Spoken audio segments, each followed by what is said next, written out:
This is my stationery, and it's printed on nice heavy paper. It's much heavier than what you could use for a letter to fold up and put in an envelope.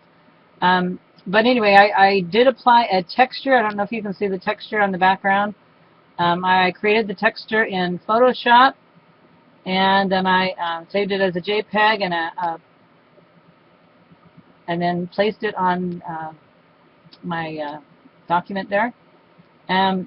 My logo in the corner is Susan's shelf, and I drew a little shelf there at the bottom, and then I put the text, Susan's shelf. And originally I had my picture in there with the Susan's part a little bit smaller, but then I found out that we weren't supposed to use a picture, so I took the picture out, made some adjustments. And then I also put some text very small under the table there. It says computer classes for adults. I'm not sure that that shows up here or not, but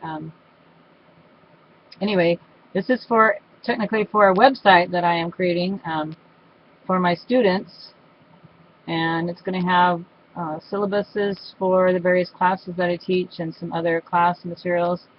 And then at the bottom I repeated the brown line at the bottom, so it kind of went, so with some repetition from the brown line on the table.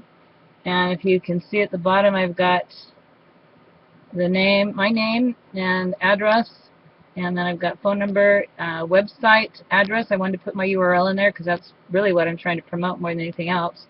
And then my email address using that domain of my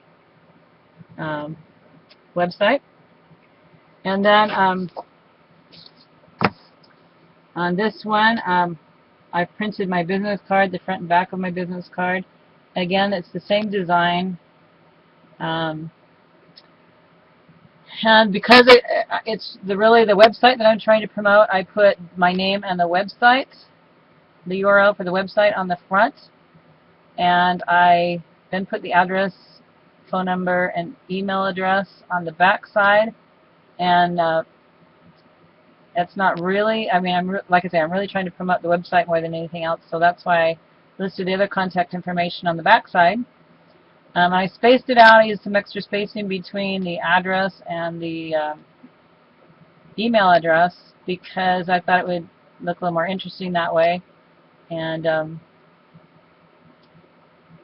so I repeated the brown line again at the bottom of the back side again, just for unity purposes, repetition. And so anyway, this is my project. And the font for Susan's in red is a font that I downloaded called Great Vibes. I had a hard time finding a script font that I really liked. And so anyway, that's the one I ended up finding and downloading. And I think that looks pretty good.